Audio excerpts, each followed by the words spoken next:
নমস্কার, সব কিরকম আছেন? ভালো আছেন? এই ভিডিওটা বানাচ্ছি প্রত্যেক মানুষ বলে ভাগ্য নিয়ে। এই ভাগ্য হচ্ছে মানুষ যদি খাটে, কাজ করে, তার ভাগ্য সবসময় জোর। কাজ না করলে ভাগ্য জোর না। এটা মাথায় রাখতে হবে। অনেক বন্ধুরা, অনেক ভাইয়েরা, অনেক মায়েরা অনেক ভাবে জোর ভাগ্য ভালো। ভাগ্য ভালো করে নিতে হয়। ভাগ্য ভালো কেউ করে দেবে না। আমি খাটবো না, কাজ করব না, কোনো কাউকে ভালোবাসবো না, ভাগ্যকে এমনি খোলে? ভাগ্য দুনিয়া। ভাগ্যকে খোলার জন্যে নিজেকে সবসময় ভালো থাকতে হবে, তবেই ভাগ্য খোলে।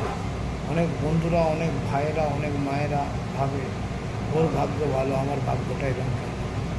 তোমার ভাগ্য ভালো হবে, তুমি কাজ করবে না, পরচর্চা পরনিন্দ করবে, তা কী করে ভাগ্য ভালো হবে? ভাগ্য ভালো হতে গেলে নিজেকে কাজ করতে হবে। নিজেকে দৈনিক যে প্রফেশনটাকে তৈরি করো, সেই প্রফেশনটাকে ভালোভাবে দেখাশোনা করতে হবে, তবেই দেখবেন। শুধু একটা প্রফেশন না, প্রফেশন বিভিন্ন রকম প্রফেশন আছে। যে কোনো একটা প্রফেশনকে নিয়ে তুমি কাজ করো, অটোমেটিক তোমার সাকসেসের জায়গা পৌঁছে যাবে।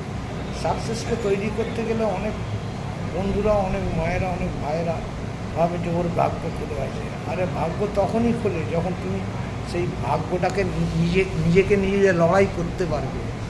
লড়াই করলে অনেক কিছু ভাগ্য ফিরে না যায়। আর লড়াই যদি না করো, ভাগ্য কোনো দিনই ফিরবে না। তা সেই জন্যই বলি প্রত্যেক মানুষকেই, দেখো, ভাগ্য ফেরাতে গেলে নিজেকে নিজে চেষ্টা চালাতে হবে। চেষ্টা চালালে অটোমেটিক আপনার ভাগ্য অটোমেটিক খুলে যাবে। ভাগ্য খুলতে গেলে অনেক দিন চেষ্টা চালাতে হয়, দৈনিক কাজ করতে হয়, মানুষকে ভালোবাসতে হয়, তবেই দেখবেন ভাগ্য খুলবে। সবসময় যদি আপনি মানে উল্টো কথা যদি শোনেন, তাহলে কি আপনি ভাগ্য খুলবে? ভাগ্যকে তৈরি করে নিতে হবে, কেউ তৈরি করে দেবে না। আমরা বলি কি, মানুষ বলে না যে ওর ভাগ্যটা খারাপ, এর ভাগ্যটা খারাপ। আর ও কাজ করবে না, খালি পরচর্চা পরনিন্দ করবে, তাহলে কি ওর ভাগ্য ভালো হবে? সব সময় দেখতে হবে, কাজের জায়গাগুলোকে ভালো রাখতে হবে। ও কাজ করছে, আমি করব না, ওকে আমি কাজ করে খালি কাটি দিয়ে আমি ভালো থাকবো? কোনোদিনই ভালো হবে না। সব সময় দেখতে হবে, নিজে সবসময় স্ট্রং থাকবেন, অপরকে স্ট্রং রাখবেন, তবেই দেখবেন আপনার ভালো হবে, ভাগ্য অটোমেটিক খুলে যাবে। আমরা বলি যে ভাগ্য নিয়ে আমরা লড়াই করি, ঠিক কথা।